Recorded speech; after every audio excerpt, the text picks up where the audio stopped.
And then there is something just truly bizarre that happens in history. Yeah. When I read this to you guys, you're going to think this is like fairy tale made up stuff, but multiple historians and writers at the time attest. Some of them talk about earthquakes. Some of them talk about balls of fire coming up out of the earth and crazy stuff. They all attest to the fact that there was something that happened. Yeah. And that everybody was like, we are not going on that hill again. This is the Land in the Bible podcast.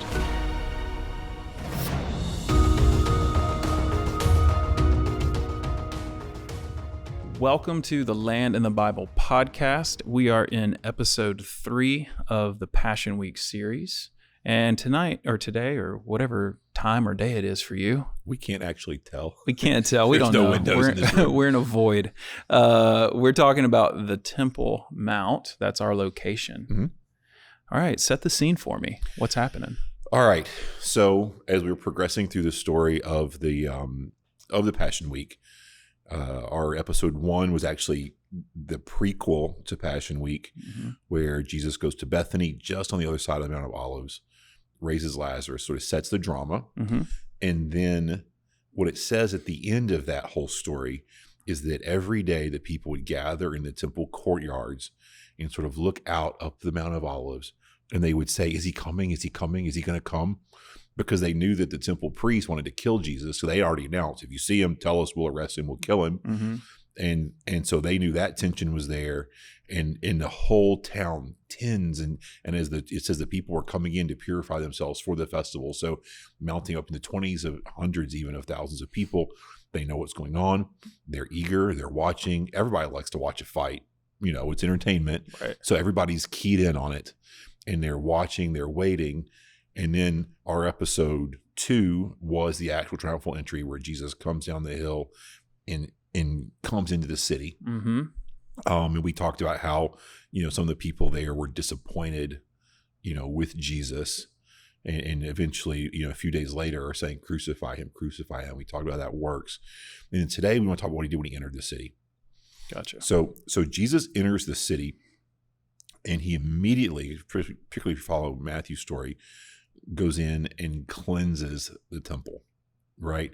And then you have this series. It's long. It's multiple chapters, particularly in Matthew, but also in the other Gospels, of disputations between Jesus and the scribes, the priests, the Pharisees. These are all different groups, by the way, with different sort of things going on.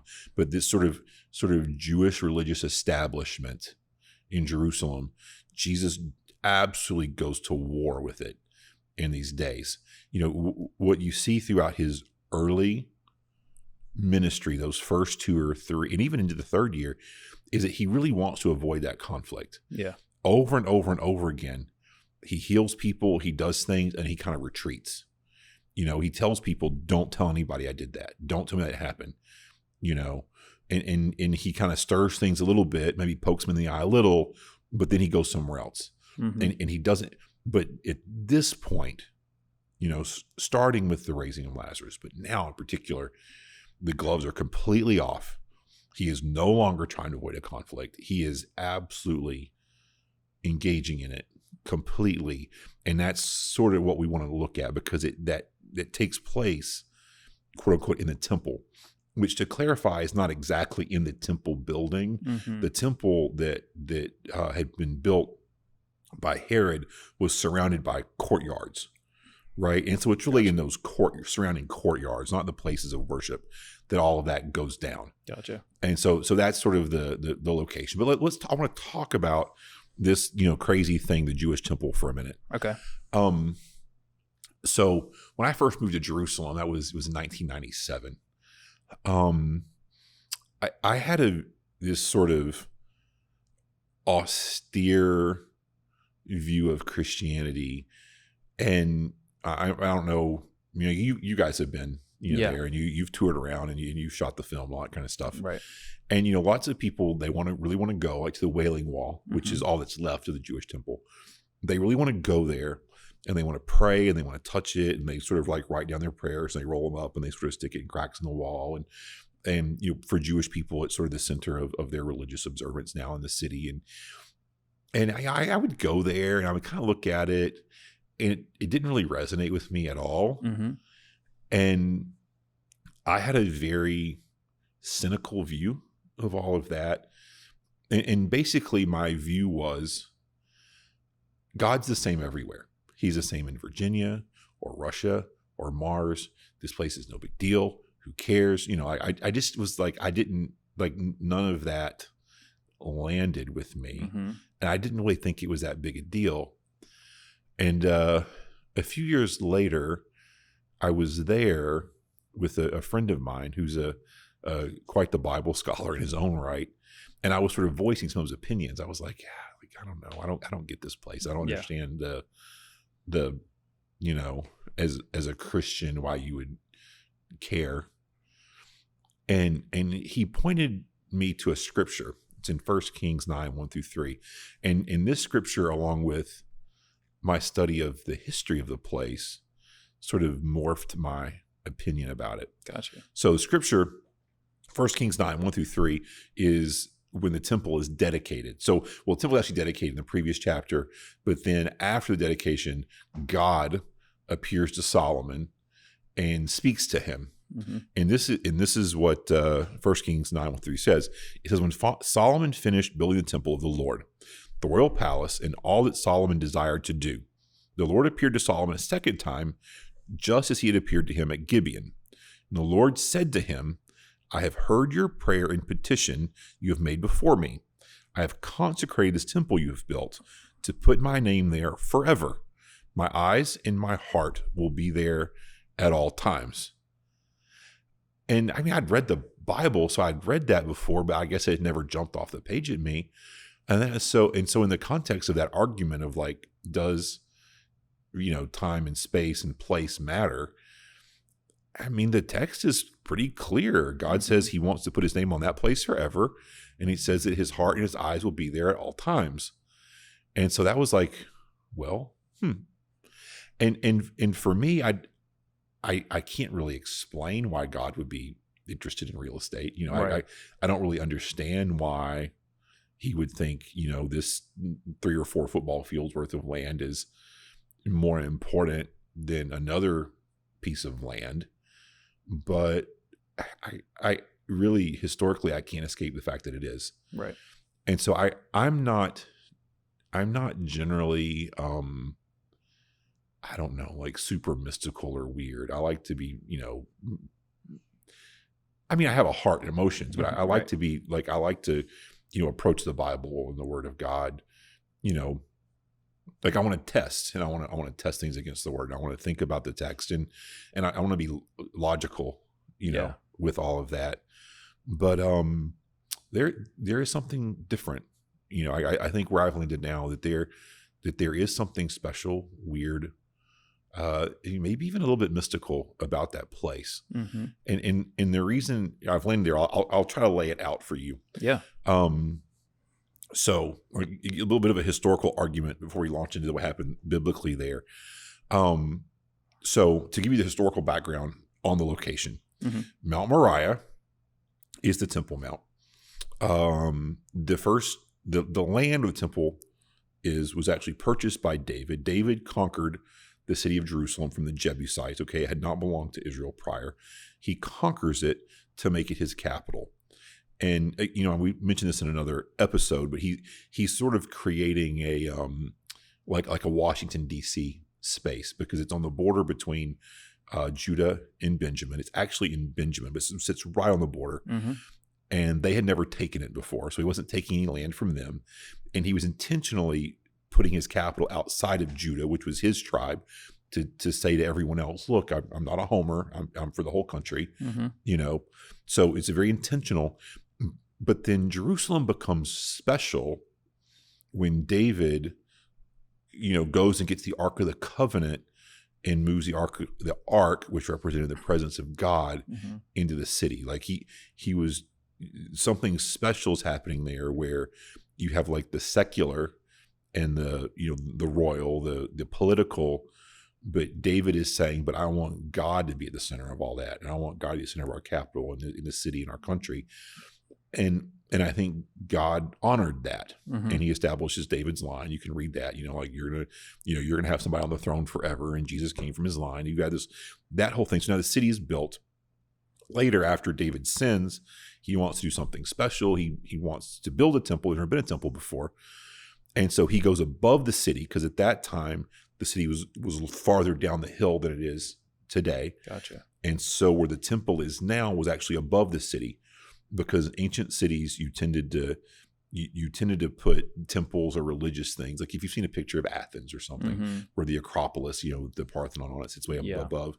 That was sort of more the model back then. So the temple, God's house should be at the top of the city, Mm-hmm. and then just below that you have the palace of the king, and then all the other humans down below. And so he wants to create that, which is what's being referenced here when it says that Solomon built the temple and his palace. He's creating that model where you have sort of God, then the king, and then the humans. He's in physical structure. So David wants to build that. He buys the property above the city, but God says, no, you can't build a temple. Your hands are bloody, because David was a man of war and violence and fighting.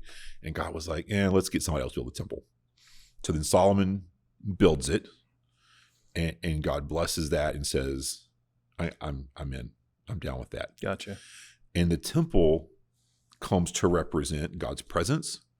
It represents the people of Israel, sort of the Jewish people in general, and in particularly it's where the presence of God is. And a huge amount of the text in the Old Testament revolves around it, particularly like in the Torah.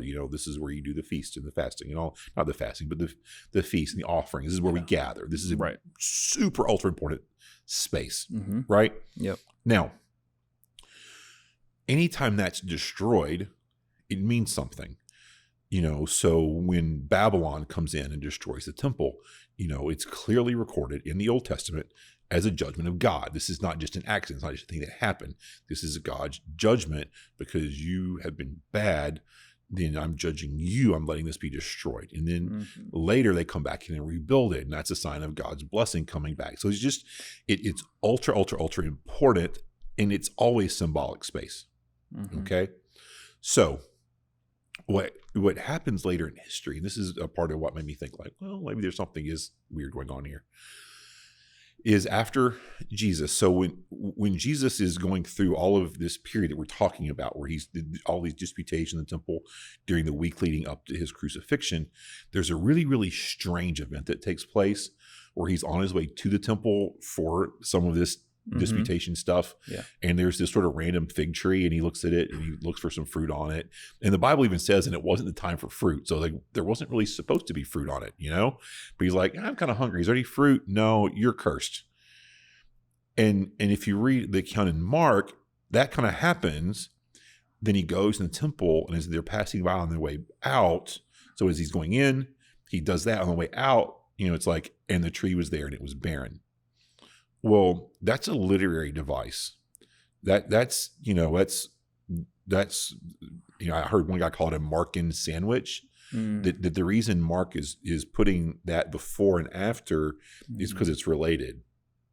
And the tree is symbolic of the temple and the people of Israel. And Jesus is saying, you're without fruit, therefore you're cursed. Okay. Classic storytelling, foreshadowing. Yes, that's right. And this is a symbology of this thing. That's kind of what's going on, right? And I think that's true. I think that, clearly throughout all of these, the fight that goes on that week, you have Jesus talking about you're going to be replaced. There's no fruit here, and he talks about the king sending his son and how he was rejected. There's all these parables, where he clearly states, I'm going to take the kingdom from you and give it to somebody else. And I think that's clearly addressed to the Jerusalem religious authorities. He's telling them like, you're fruitless, you're not accomplishing anything. Yep. And so there's that thing is going on, right? Now, of course, we know Jesus dies and is resurrected. And when he dies, that temple veil is torn. Right. And I, again, think, well, what is that symbolic of? Well, that veil was between the Holy of Holies, where no one could go except the high priest one day a year, and everybody else. And I think that was clearly God saying, I'm leaving here.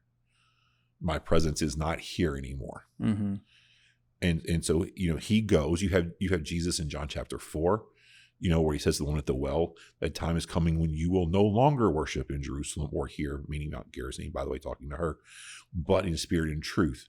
And, now this presence of God rests in his people. It rests in Christ himself.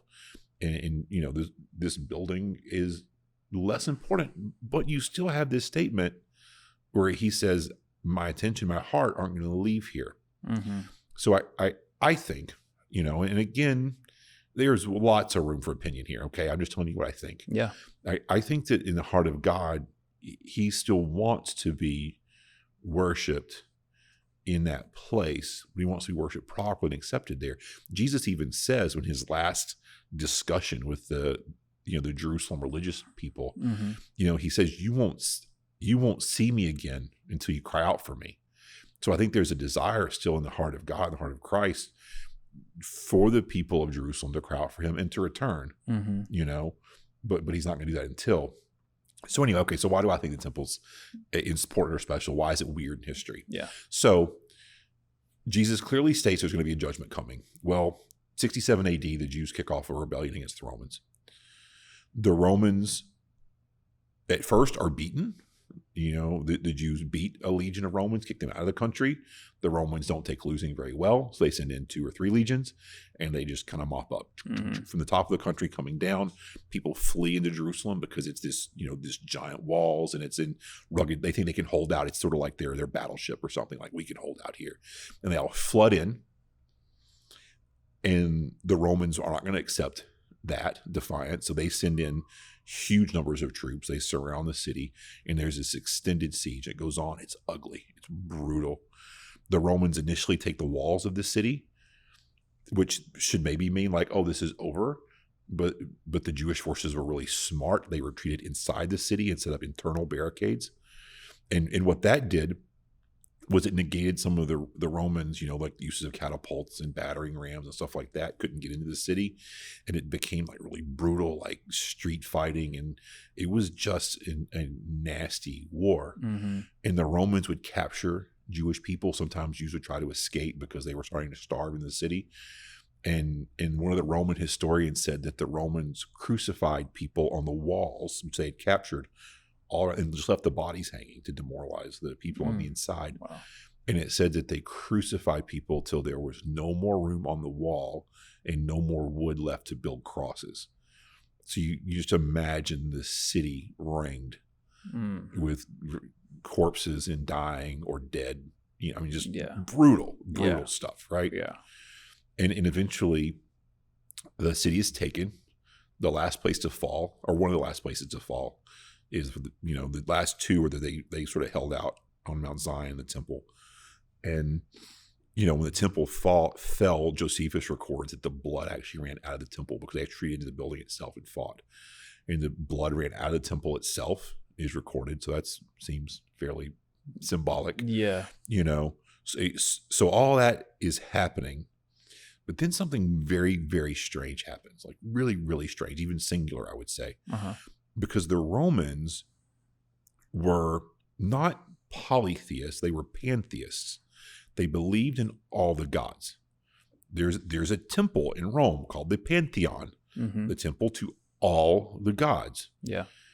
And Romans, if you believe in all the gods, then you're scared of all the gods, and you don't want to offend any of them. And so Roman practice throughout 1,200 years of recorded Roman history was if they conquered a place that had local gods like Egypt with Ra and Osiris, or pick a place. Yeah. They did not want to offend the local gods. They never destroyed a temple, ever. Mm-hmm. And if they accidentally damaged one, so maybe they use a catapult and they knock a hole in a wall, then they immediately repair local temples and improve them, make them better.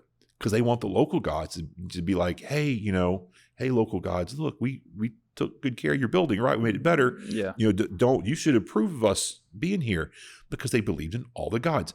They would actually accuse Jews and Christians of being atheists because they only accepted one. They're like, you're atheist. You only have one God, right?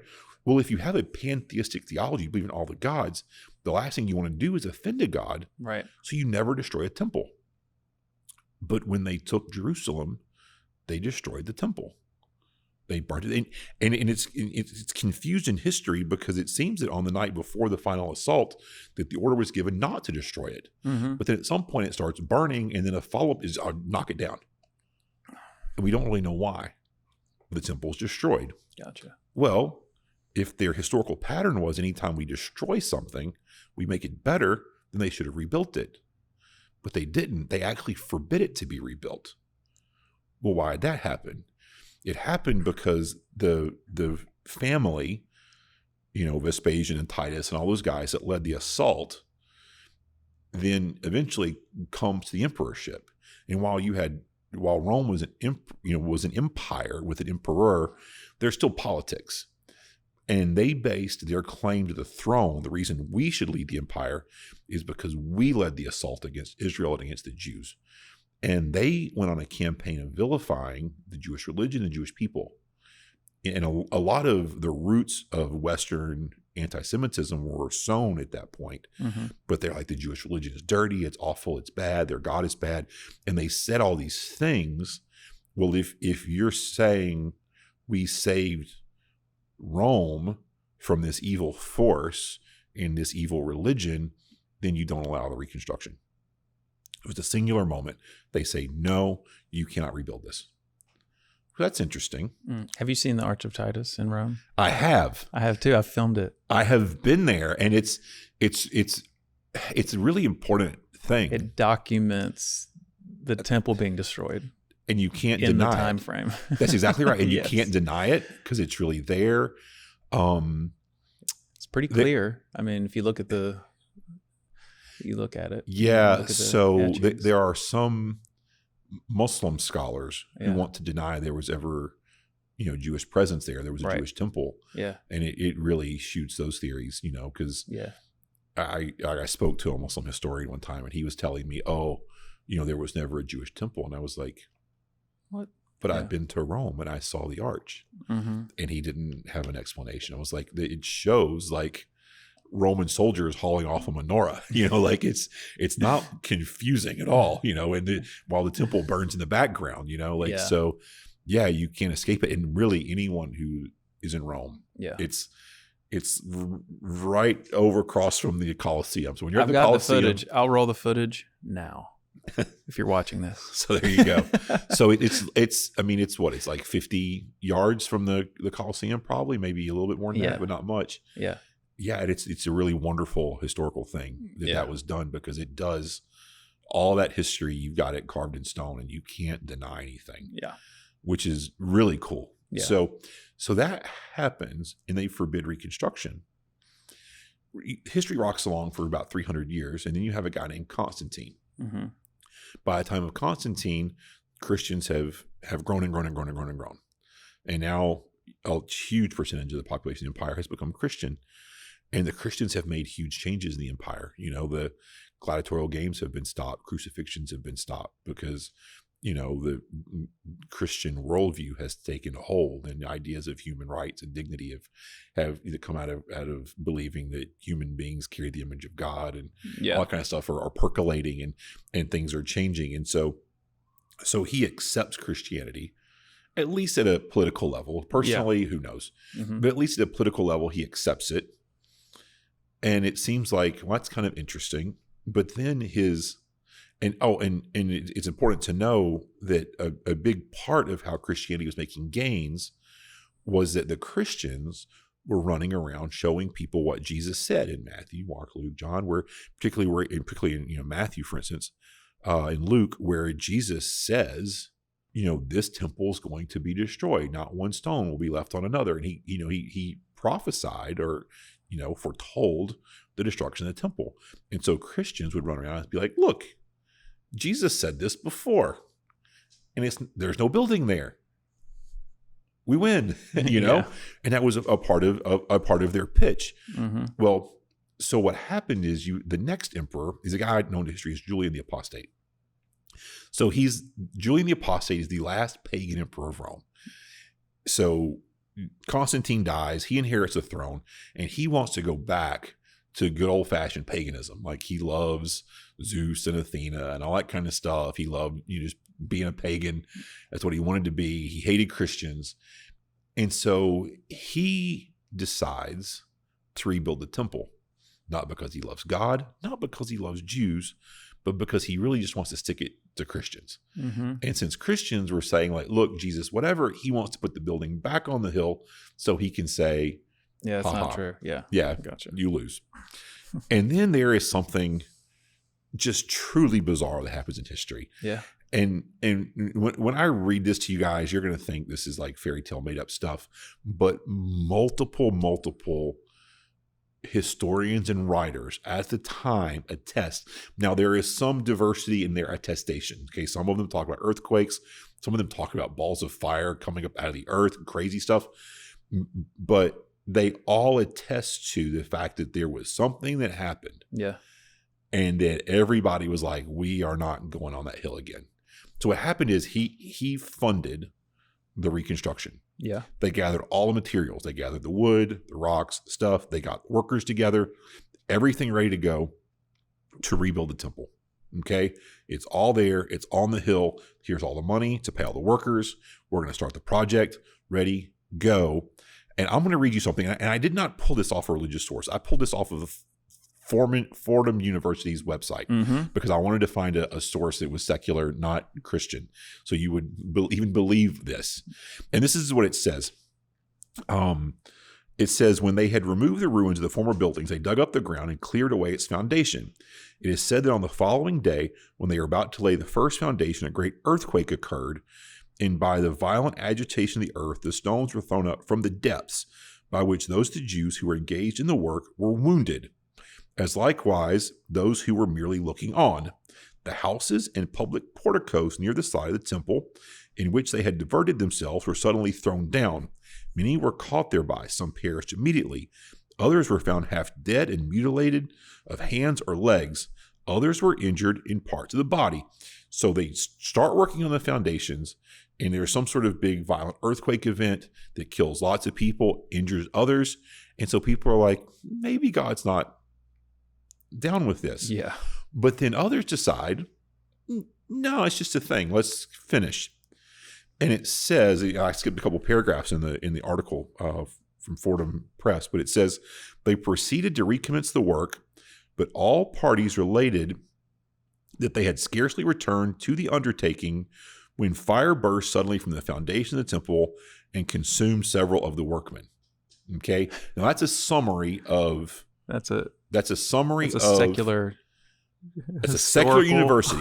Yeah, saying, and that's their summary of the ancient writers who are attesting to what happened. Yeah. So something happened. Yeah. That shut down that reconstruction, and nobody would go up on that hill. They were like, no, we're done. We're out. We don't care what you're paying us. We don't care what. We are not building that building. And so that attempt at reconstruction is stopped. Okay. And again, fact check me on it. Go research it. You'll find out that that's real. So then something really bizarre happens. So then Christians come back to power. You have, from then on, the emperors are Christian. The empire splits in two. You get an Eastern Empire and a Western Empire. The Byzantine, sort of Greek Orthodox, Greek Christians are the bosses. And that rocks along until about 625 AD. Okay? Mm-hmm. Then something also highly unexpected happens, which is that Islam comes erupting out of Arabia. Mm-hmm. And something very bizarre, interesting, unexpected happens with that also. And what happens with that is this. In the entire Quran, the word Jerusalem does not exist. Now, if you ask any Muslim you know, from where did Muhammad ascend to heaven, they will all tell you from the Dome of the Rock in Jerusalem. Now, they will not say the Temple Mount, okay? But what they'll say is they'll call it Al-Aqsa. They'll say from the Aqsa or from Al-Aqsa, which the Al means the. So they'll say from the Aqsa or from Al-Aqsa. That's, you're sure? Yes. How do you know? And they'll say the Quran says so. It actually doesn't say so. What the Quran says is it relates a story Okay. Mm-hmm. Which, of course, as Christians, we would not accept as being factual or true. But it relates a story that says Muhammad went to sleep one night and that he was awakened and that God sent a sort of magical steed or creature to him named Al-Barak, Mm-hmm. and that he got on that creature, and that it says that in 7 steps, it took him to, and the quote in Arabic is the farthest place of prayer. The way that's said in Arabic is Il Masjid Il Aqsa.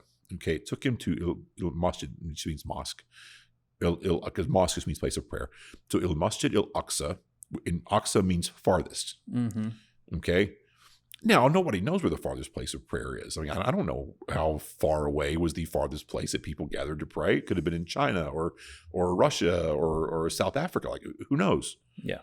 Okay. There is no specific geographical information at all given about that story. It then says from there he ascends to heaven. He talks to God, talks to Moses. Kind of goes back and forth between God and Moses for a while, talking about how many times should we pray and different things about sort of like life and customs. He eventually comes back down, gets back on the magic horse or creature, steed, they say, I think, rides back to, I think he was in Medina or Mecca. I think it's Medina. Rides back there, comes out of his bed the next morning and tells his followers, this is what happened. My first issue with that is, like, usually if you make a fantastic claim, it should be falsifiable. I mean, we make a fantastic claim that Jesus rose from the dead, but it's a falsifiable claim. Like, you can try to look into the history and decide if it really happened or not. If someone says this crazy thing happened last night while I was alone in my bed asleep, then you can't falsify it, right? So I have some problems with the story, but the important thing is it never says Jerusalem. Never. Yeah. After the Muslims conquered Jerusalem, they built a mosque. And they built the Dome of the Rock. The Dome of the Rock is very old. It dates to the 7th century AD, so built almost immediately after their conquest in 625. It is not a mosque. Dome of the Rock is not a mosque. It's a shrine. It is built in the form of a Greek Orthodox church. So it's 8 sides. That's an octagon. Yeah. It's an octagon with a dome. Anytime in archaeology you see an octagon, that is a church. 100% is a Greek church. It's the only building in all of Islamic architecture with that shape. So maybe there was a church there. They used the foundations. Maybe Islamic architectures hadn't developed yet, so they sort of borrowed Christian architectural styles, whatever. But they build a shrine right there at the top of the hill, exactly where we believe the temple sat. Mm-hmm. Some people now think the temple was a couple hundred meters to the south, but yeah, maybe. So they build the shrine there, and it is clearly an anti-Christian thing. The calligraphy, sort of the fancy Arabic along the insides of it, say things like God does not have a son, God is not 3, he is 1. It says things like that. So it's clearly anti-Christian. The building is built there. They then, to the south of that, built the mosque called Al-Aqsa Mosque. But this is what they did. They take it, they build buildings there, and they name it Aqsa, which is the word for farthest. Okay? So they create like this circular argument where in the Quran it says he went to the farthest place of prayer, Masjid Aqsa, and so they name it Il Masjid Il Aqsa. Yeah. So then they're like, yeah, that's where he went. No proof, no document, nothing. Right. But every single Muslim on earth believes where he prayed. So from 625 AD to the present, with the somewhat of an exception of the 200 years the Crusaders held the city, or off and on, they have guarded it. Mm-hmm. Like, I mean, if you want to cause an uprising or a problem in Israel, if you want there to be a riot in Jerusalem, you touch the mosque. You do anything that violates their prerogatives there, and there's going to be a huge problem. So they have guarded it to that time to the present. And so it's very interesting that for 2,000 years, you've had sort of a general longing of the Jewish people to build a temple that has been shut down. And so all of these things are what lead me to believe that there's something going on here, that this is not normal real estate. This is something that God cares about. Yeah. So that's sort of that. Well, then the question is, well, so what? Yeah. So why does that make it important? And well, I mean, I think historically, so you look at all of those things adding up, like the Romans and the Byzantines, and how the Jews acted, in the generation after Christ, and resulting in the destruction, and in the Islamic conquest, and then them also laying claim to the same space, without really any historicity to claim. So then you're left with, I mean, to me, it just feels like it's something that God is orchestrating. That God has sort of defended that space, and that it does matter and is a part of what He's doing. And so, okay, so whether you believe that or not, it's okay. It's your thing. For me, I've had a little bit of a journey from thinking it didn't matter to thinking maybe it does. That maybe it is an important location, that God does still care about it and is still sort of moving history around it. But even if you don't, we still have these scriptures where Jesus goes in there and just goes to battle, with the Jewish religious authorities, and it would take hours to go through all of because they come up and ask him questions, and he has responses, and Jesus is so smart. You're just clever, brilliant, riposts, and he just always sort of confounds them, and then he speaks parables at them, about what they're doing, and where they're clearly the bad guys.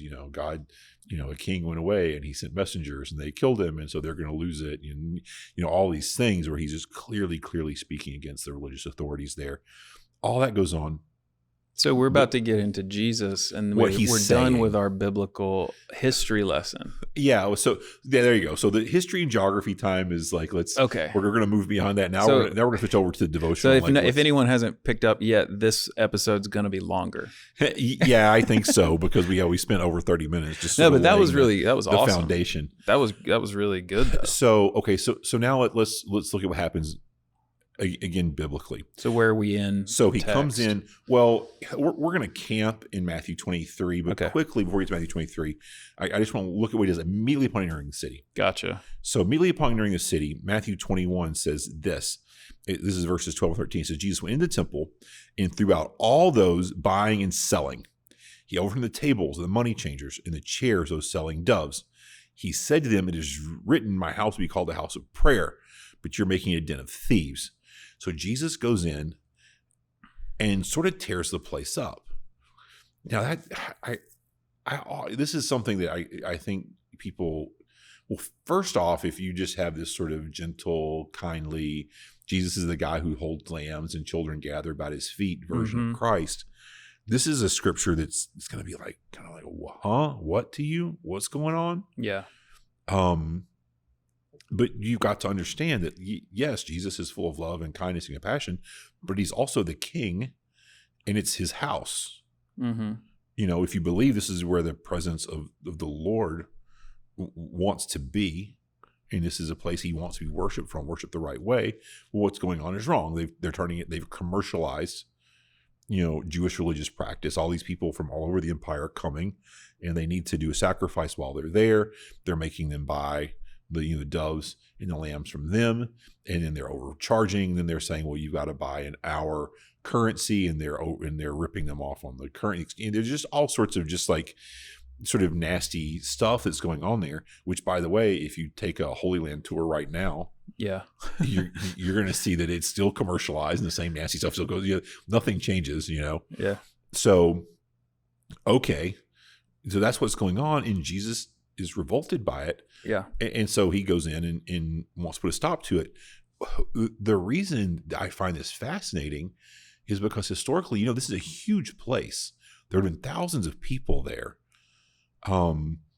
There was an entire Roman garrison adjacent, there were temple guards who represented the Sadducees, the Pharisees, and that whole sort of temple aristocracy we keep talking about. So how does one guy go in when there's hundreds of guards, thousands of people? I mean, if I went into some sort of local market and started flipping tables over, I wouldn't get very far. Right. Somebody would restrain me quite quickly. Mm-hmm. So how does he do this? And so I guess I have two theories. Okay. One is the more mystical theory, and one is just maybe it could have happened like this. A more naturalistic explanation may have been that he had enough followers and people that believed what he was doing that that he had backing or support in doing this, and maybe there have been a crowd there. Maybe people him. held off the guards or supported him. So I guess that may be the more likely version. Mm-hmm. There's another part of me, in my sort of more imaginative self. I'm a huge Lord of the Rings fan. Like, I love the Lord of the Rings. Yeah. And I actually think those are really deeply spiritual books, and a big part of my, I don't know, spiritual personal formation is like, those are a big deal to me. And in the movies, there's this scene where Frodo is sort of acting up, and Gandalf gives Frodo a little vision of his true self, like he gets bigger, like, do not mistake me for a, he kind of gets bigger and like more imposing, raw, and you're like, whoa, and Frodo's like, okay, whatever, and part of me wonders if there wasn't something like that went on. Did Jesus did somehow exuding a presence of did somehow he get more forceful and authoritative? Did something like come out where even though there was thousands of people, they were like, whoa, let's just we're gonna do what he says. And I don't know what the answer is. I mean, I think you can see that happening in times when something like very strange happens, when just like people can be frozen. But you can see that happening. I can see that happening in normal today, and some where someone just sort of takes the lead and is imposing. Yeah, and it's just like this is surreal. This is so surreal that this is happening right now and no one's doing anything. Yeah. Yeah, so who knows? Yeah. I probably like the version where like Jesus goes a little bit superpower, Yeah. And they see a little bit of like we're not going to go restrain him. I'm not touching him, But we don't know. Frankly, but he has a reputation at this point and a lot of followers. Yeah. So, and in the temple, the guys that were in the temple, they weren't real popular. Right. They had hired thugs, but they weren't super popular. So so we don't know. Yeah. But that goes on. He clears all them out. Then he actually goes back to Bethany, but then over the course of the week, you have these disputations. Okay. So I want to camp on Matthew 23. So all these disputations are tied to this initial thing, or are they also happening? No, I think place? All the disputations are tied to the fact that Jesus is now no longer avoiding conflict. Yeah, he's going all in on the conflict. Gotcha. And he is unloading all of his guns. And it gets back to that thing with the fig tree, because that fig tree is symbolic. That's not just Jesus like going nuts on a tree. He's just mad, so he just takes that on the tree. Yeah, right? that's not. Jesus in that moment is walking out a symbolic lesson. Okay, he's doing something with symbolic meaning to communicate the more important thing. So what he's saying is, this tree has no fruit. It's almost like he's living a parable. He's doing a live That's exactly parable. What he's doing. That's exactly what he's doing. Yeah. So when that whole cursing of the tree, again in Mark's account, he curses the tree, then he goes to the temple, and he's leaving. They're like, "Oh, look, it's withered." So it's a symbology thing, right? Yeah.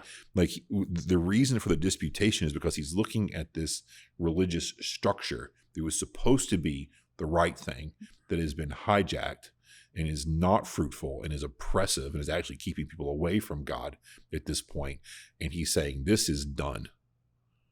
Right. And so that's like it's him as, I mean, look, the whole point of the law and of Judaism and I would say even of Israel was Jesus. why does God establish relationship with Abraham and Isaac and Jacob? Why does he work through Moses? Why does he establish all this thing? Why does he have these prophets? It was all to lead up to Christ coming to fix everything. So as the head, as the culmination of that process, he's looking at these people being like, what have you done? And so that's sort of, that's sort of my take on it. Now I know there are people who would completely disagree with that. Yeah, that's okay. But, so that's the reason for disputation. But that disputation doesn't start 3.5 years later at the end of his ministry, at the very beginning of his ministry. If you look at the Sermon on the Mount in Matthew 5:20, he looks at the crowd and he says regarding the scribes and the Pharisees, he says this, he says, "For I tell you, unless your righteousness surpasses that of the scribes and the Pharisees, you will never get into the kingdom of heaven." That's a shocking statement. That's the very beginning of his ministry, one of his very first public teachings. And you've got to imagine there's all these thousands of people gathered around he's teaching, and they would have been present. And he says to all these crowds, unless you're more righteous than these guys, you're not going to heaven. Well, that's a weird thing for him to say, because these guys are professionally righteous. Mm-hmm.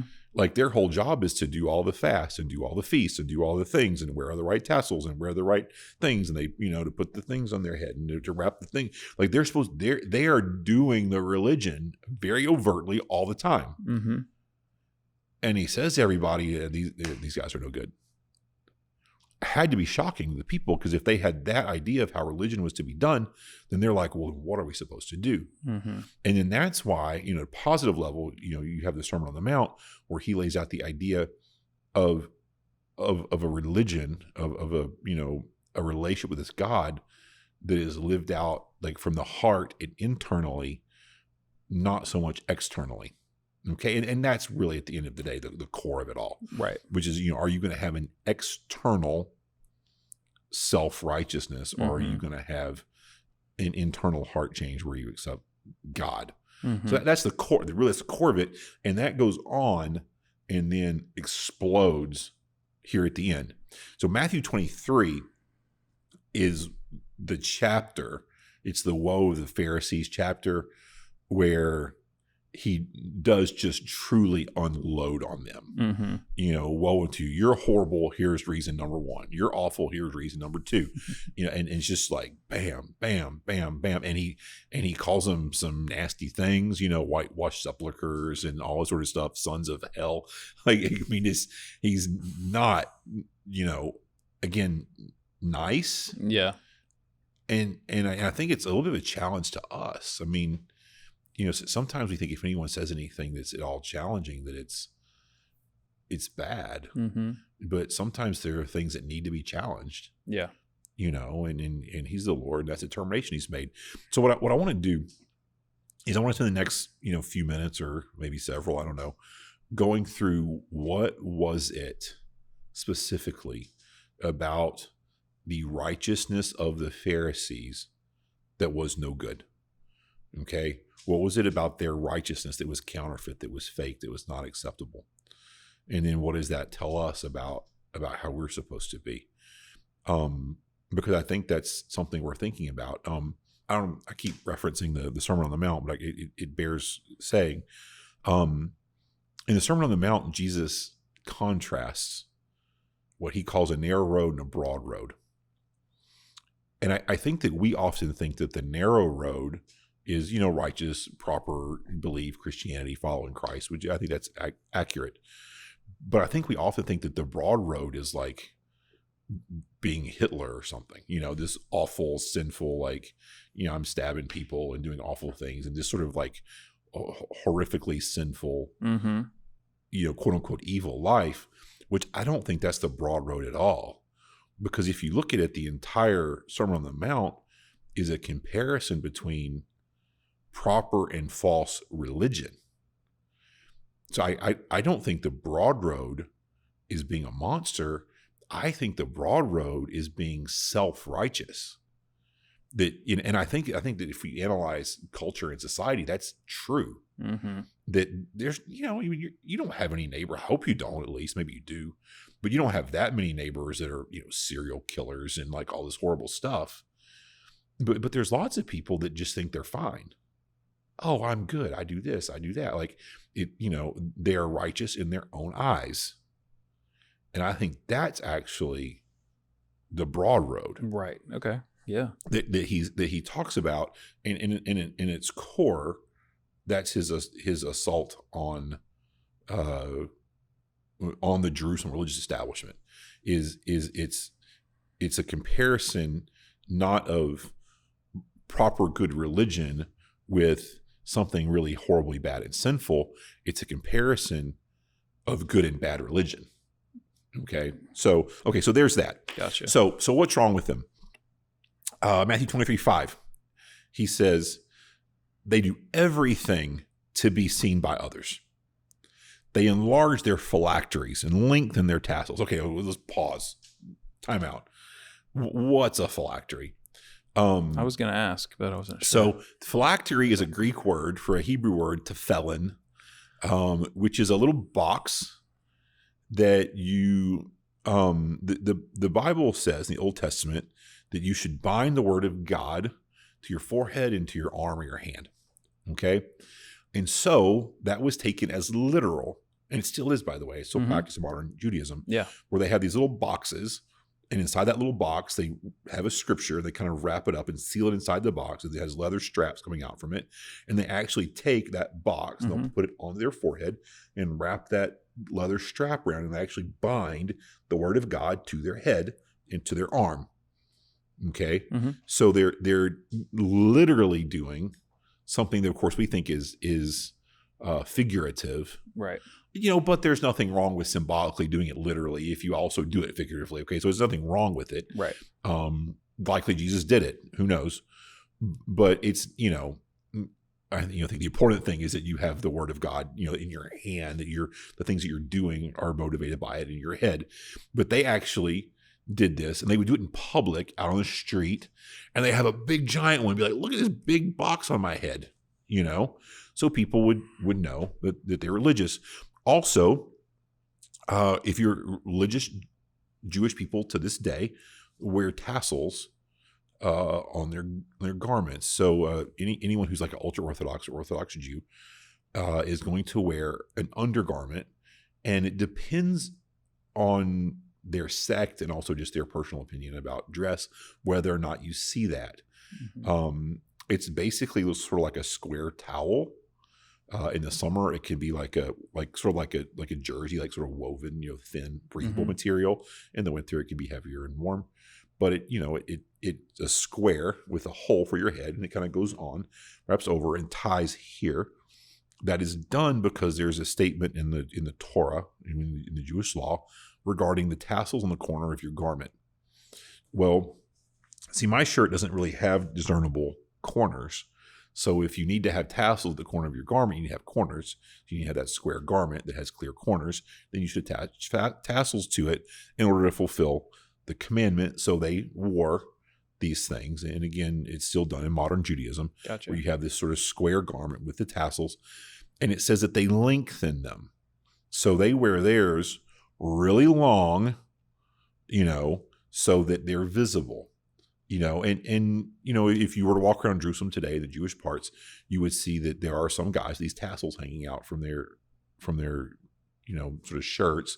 Some guys tuck them in where they're not visible because they just want to look like a normal Western person, but it's underneath. And some guys want to display, their religiousness. And so they'll have it. And some guys are just sloppy. Their shirts come untucked, so it comes out, so it doesn't really mean something necessarily, but that's still done. Just so you'll know, that's what that means. Yep. And it says they loved the places of honor at banquets, the front seats in the synagogues, greetings in the marketplace, and to be called rabbi by people. And so this is religious pride. Okay. Again, the Sermon on the Mount, Jesus says, don't pray in public, pray in private. When you're praying in public, you want people to notice. Well, you got that. Don't expect God to do anything for you. Don't fast publicly and walk around and be like, oh. But this is what these people are doing. They're demonstrating it's religious, spiritual pride. Like the reason I'm acting religiously, the reason I'm praying and giving and fasting isn't because I want God to bless me. I want to fulfill his commandments. It's because I want people to notice, and I want to score points in a public religious system. And God says, well, you got what you did it for. So don't ask me for anything. He doesn't approve of that. So as just as sort of as a side note, as Christian believers and followers of Christ, we have to avoid religious pride, but we also have to avoid religious apathy. Mm-hmm. So like when Jesus speaks about it in the Sermon on the Mount, he says, when you pray, when you fast, when you give, don't do it like they do it. But he also says when you do it, right? So you should be doing these religious, spiritual disciplines. Mm-hmm. You just don't do it in a way to gain public acclaim, Mm-hmm. but they're only doing it for public acclaim is the point he makes. So Jesus says, I don't like this. To further make the point, he says in 23, 25 through 26, he says, woe to you, scribes and Pharisees, hypocrites! You clean the outside of the cup and dish, but inside they are full of greed and self-indulgence. Blind Pharisees, first clean the inside of the cup, so that the outside may also become clean. Okay, so this is almost a further statement of the first one. Yeah. But he's like, your entire religion is external. Okay? What the Lord wants is for you to get your heart, your soul, and your spirit cleaned up and straightened out by him. And then your outside will grow to reflect that. He cared about the purity of the heart. Mm-hmm. These guys didn't care about the pure heart at all. They just wanted to look good. So, he says that they're like a dish that's been cleaned on the outside. So this is gross, and there's some self-confession in this, but I'll give you something of an example of just how grotesque this can become. Yeah. So it is a wonderful, glorious blessing of God that I am married to a wonderful and remarkable woman. It truly is. I was not good alone. I think that's just the truth. It's just a mess. So you're like the man cave version of this verse right here. Something like that. Yeah, and my man cave it needed help. And I was not Mr. Cleanly at all. Yeah. And so all of this came to its culmination one night. I was living in East Jerusalem at the time. But you were clean on the inside. Yes, but the outside had not grown to reflect it You yet. say, look at my heart. Yeah. Unfortunately, my heart didn't affect my dishes. So what happened is I always had like a little desk, and I would sit at my computer and work and stuff at night. And in those days, I was young and skinny and could not possibly gain weight. No matter, I could have Cokes and Snicker bars for breakfast every day and never gain an ounce. Yeah. And so I used to just absolutely crush full sugar Coca-Colas all the time. And so at some point, I bought a Coke, was at my desk working, left it there. I probably drank half or 2/3 of it, left it. And I think I left it for a real long time, like weeks maybe. I don't know. Yeah. It wasn't short. Yeah. And some time rolled by, and I went and bought a new Coke and sat at the same desk. And, I Do I know what's going to happen? Drunk a little bit, walked into another room, came back, and grabbed the old one. Yeah. And I took a big, giant swig of the one that had been sitting there for weeks. And by this time, something was like growing in it. Like it was thick. And it was just utterly repulsive. I was like, ugh. Okay, so what's the point? So what's the point? Why bring this up? Because something looks clean on the outside, but is gross on the inside is gross. Yeah. You don't want any part of it. Right. Like even my bachelor dirty self was utterly repulsed, and immediately was going to I got to clean this place up. And, I'm going to clean up my little shed for a little bit, that I was living in. Yeah. So it's not okay. Nobody wants to eat out of a dish that's been cleaned on the outside, but not the inside. That's gross. That's disgusting. Yeah. Nobody wants to see that. And Jesus is saying, these guys, that's what you are. You're gross and you're disgusting because your insides are gross and disgusting, and you look nice on the outside, but then someone gets close to you because they see that, very much like because I saw what looked like a clean Coke bottle, then they want to get close to it. They want to and they get to know you, and then they bump into what's the inside, and it's repulsive, and it's jarring because they expected one thing, very much like I expected a fresh, cool, clean Coke, and instead I got something else. Yeah. And it's jarring. And if someone's not a mature believer, it can really hurt their faith, And so he's like, this is not okay. External faith that's incongruous with what's going on in your heart is not okay. So that's part of it.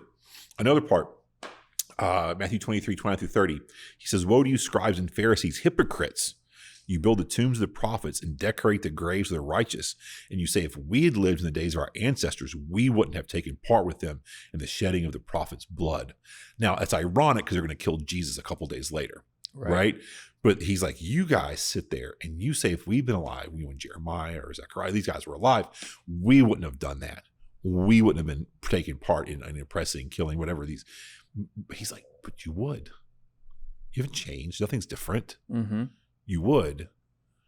And so there's a real breakdown in like self-evaluation.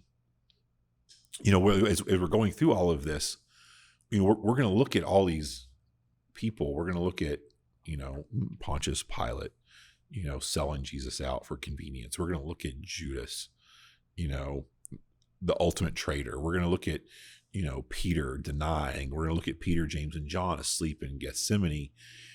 And if you read those stories and you vilify those guys and think you put yourself in the role of Jesus, you've got a problem.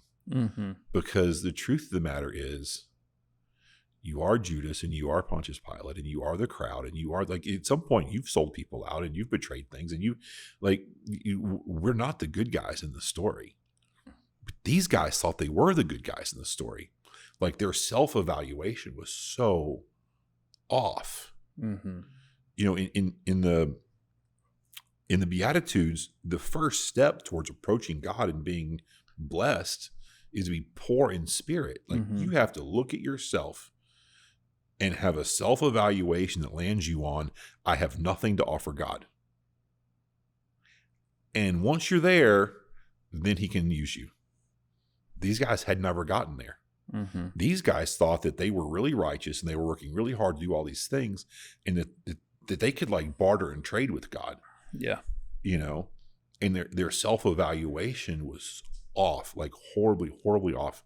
And I think that's, again, something for us to learn from. You got a thought? No, it just rings true. Yeah. Even in our version of, Western Christianity, when you think about, like I said, I became a Christian as an adult. And so I spent most of my childhood observing it from afar and being like, I got to see what I perceived as wow, that's hypocritical a lot. It often was. I'm sure it often is. Yeah. And it's not like it's different when you're in the club, you don't see it as much. But yeah, it's definitely relevant for us. You can be, I'm sure some of these guys, were proactively evil. Right. But there were probably a lot of them that were just deluded, yeah. That just bought in and just kind of went along, and they really thought they were good and doing good. Well, they thought that's how their religion was supposed to work, right? Yeah. And so yeah, I think, we have to be incredibly proactive about trying to step back from ourselves, see ourselves from God's perspective, which is hard. Yeah. It's hard to self-evaluate well, but, yeah, I think it's a great thing you said getting into this, which is it's an inside out thing, not an outside in. And it is hard. Like I said, I did become a Christian as an adult, and immediately I was like, I need to start doing some things. And it's really hard to just do some things without them flowing from an overflow of the fruit of the Spirit. It's easy to do things when it comes from in and flows out. It's hard to do things when you're trying to attach branches and leaves to things that aren't growing yet. Yeah, which is why Jesus uses the whole analogy of fruit growing, right? Right. So it's a slower process than you want it to be, but that example and that coming in to out is always a good thing to keep. I feel like for me, keep in my mind, because you have to think. I mean, most things are a heart issue. Behavior is usually a heart issue in some way. It's like a belief you have, and if you're doing something and your behavior is not right, you have to ask yourself, well, what's going on in my heart right now? And then you have to really like challenge your own thought process and what do I actually believe? And it helps to get back to truth, to fix the heart issue that fixes the behavior, not just fixing the behavior. Yeah, and I think in Christianity, in Christian thinking and philosophy, clearly what we believe is that your action flows from the heart, right? Like, because the Lord cleaned you and now you have a heart that is pure, then you can do things that are good and pure. Right. You can try to do things that are good and pure without a clean heart, but you probably have bad motives for doing them at that point, or at least selfish motives, right? Like, I want to look good. I don't want to look like those bad people, which that's better than not trying probably. But at the end of the day, it's not truly good. So we believe that the action flows from the heart. So I don't think you're good because you do good things. I think you do good things because you're good. Right. You address the heart and then the actions flow. Clearly what the gospel teaches from start to finish. Yep. But that's a lot harder to address, right? Yeah. That's a lot harder. We try to like just beat ourselves into obedience in a way, Yes. and we don't obey ourselves very well. Like, how many New Year's resolutions actually succeed? Well, in January, at least a few. In January. A few. By January 20th, 15th. Yeah. Okay. 6th. Yeah. So it's sometimes, and Jesus talks again. He talks about, a tree by its fruit. Trees can't change their fruit, like a lemon tree can't bear olives. You just can't. Right. So if a tree's to change its fruit, I think you have to have the Lord involved in the process. It's clearly the case. Yeah. And these guys weren't doing that. They weren't to the Lord. I just think of it as like, it's a great way it's like Paul says, there's things I do, I don't want to do, and the things I want to do, I don't do. And it's the same thing. When that behavior is there, it's like, what's going on inside, not just fixing what's on the outside, which that's just like my take on it. Yeah, we all fight with ourselves, and we often lose. Right, exactly. So that flows well into the next one, because what happens with a man-ish, human, bad religion is that you major on minors, minor on majors, and you have your priorities are all screwed up. Right. And so Jesus, this might be my favorite one out of all these. In verses 23 through 24, he says, "Woe to you, scribes and Pharisees! You pay 1/10 of mint, dill, and cumin, and yet you have neglected the more important matters of the law, justice, mercy, and faithfulness. These things should have been done without neglecting the others. Blind guides, you strain out a gnat, but gulp down a camel." Okay, so this is one that becomes more clear if you understand local things, or if you've just ever grown herbs. If you've got an herb garden. Teach us. So in the area around Jerusalem, mint in particular, also dill and cumin, grow like weeds. They are not a crop of a great value. You can't sell mint leaves for very much, because all you have to do to grow mint is you plant a little bit of it, give it a little water, and it goes nuts. So it's like the kudzu of our... yeah, but not quite that. Yes, but it just grows and grows and grows. Yeah. It's not hard to grow it. It doesn't require much effort or energy, and it just goes. So if you've got it growing in your garden and you think you're going to harvest it and sell it, like, not for much, right. It's not going to be worth your time. Yeah. And so what's commonly done in the Middle East till now, which I love, is people like to put mint in their tea. So it's real common over there that you brew like a glass of hot tea, and you run out in the yard and you pull off a sprig of live fresh mint, and you kind of crush that, or at least drop it into your tea, and it's real good. Yeah. I actually love it. Yeah. So these guys were doing that, and as they go out, whatever their wives are cooking or whatever that day. I guess I'm being a sexist, but back then it was the wives cooking. Yeah. So And they're like, oh, we want to throw some mint in the whatever. And they go out and break a twig off. And they're like, wait, quick, divide it into tenths. Okay, this is roughly 1/10 of the twig we just broke off. We'll take that to the temple next time we go and offer it. Who cares? Like, who cares? Yeah. It's nothing. It's like literally nothing. Mm-hmm. Right? But they're being meticulous with small, inconsequential things. So I'm sort of breaking off a branch of something in my herb garden, and one of the 10 leaves, I'm going to take it to the temple next time I go. Okay, I guess. I mean, Jesus does say you should have done this out there. Like, maybe it's a good thing to do, I guess. Yeah. It doesn't really matter that much. Yeah. But the same guys would sign off on taking homes from widows to fund like temple taxes and things like this. They would displace widows, and show absolutely no justice or mercy or faithfulness while doing really small, inconsequential things and being like, look how righteous we are. We even tithe on our mint. Mm-hmm. And he's like, what is wrong with you? But that is how human religion eventually looks, right? Yeah.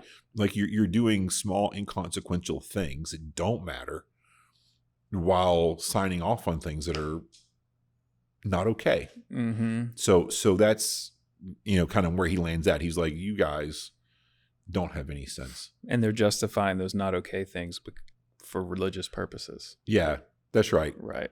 And probably some of their justification is, but I did this. Look how good I am. Yeah. Yeah. So that's kind of how it just became a very toxic system. Yeah. Right. Well, what's the result of that? The result is it hurts people. Mm-hmm. So 23:4 says this is Jesus speaking to the crowd. Okay. Instead of directly to the Pharisees. He says they tie up heavy loads that are hard to carry and put them on people's shoulders, but they themselves aren't willing to lift a finger to move them. And what he means by that is that what the Pharisees had done is they had very, very strictly interpreted the law of Moses. Uh-huh. And they were asking people to abide by rules they weren't really ever supposed to abide by. So like the ceremonial purity laws, for instance, mm-hmm. weren't really meant for everyone to do every day. They were meant for the priests and scribes to do when they're going to be working in the temple. You have to be really pure to do these things, but they're trying to live by these things every day. They're tying on heavy loads. Like you need to do all these rules that really weren't meant for people to do every day. And we're interpreting these rules very strictly. Mm-hmm. So we're just like piling the burden of the religion on your shoulders, and then they weren't doing it. They need to help you. And so now people have an image or idea of God as being like very oppressive and difficult. You see this in all of Jesus's conversations about the Sabbath, where they're being ultra strict. Like, you can't heal somebody, you can't eat, you can't pick grain from the field, you can't do this, you can't do that because it's Sabbath. And he's like, but Sabbath was made for man. Like he's like, this rule was given so you guys would get a day off, not so you would make it this crazy thing. Mm-hmm. And so he's like, you're just piling the burden on and you don't help anybody. Okay. He goes on to say, this is in verse 23:13. He says, woe to you, scribes and Pharisees, hypocrites.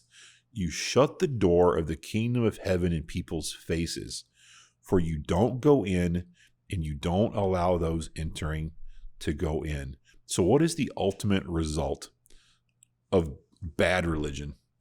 The ultimate result is people see it, and this is kind of like what you were saying earlier. People see it, and they're repulsed, and they don't go in. Mm-hmm. People say, if that's what God is, that's what Christianity is, I have no interest. I don't want to go there. Mm-hmm. So he says, you close the door. You keep people from entering, because people see you. They see what you're doing. They see how you're acting. They see your version of godliness, and they're like, I'm out. I want no part. And unfortunately, that is the result, and that's tough. But I think that's just the reality. So that begs a closing question, mm-hmm. and the closing question is: well, if that is a description of a religious political system that Jesus essentially cursed and ended, what is a political, religious system? Because it, probably shouldn't have been so political. They got tied up with the political. What is a religious system that Jesus will accept? We get an answer in James 1:27.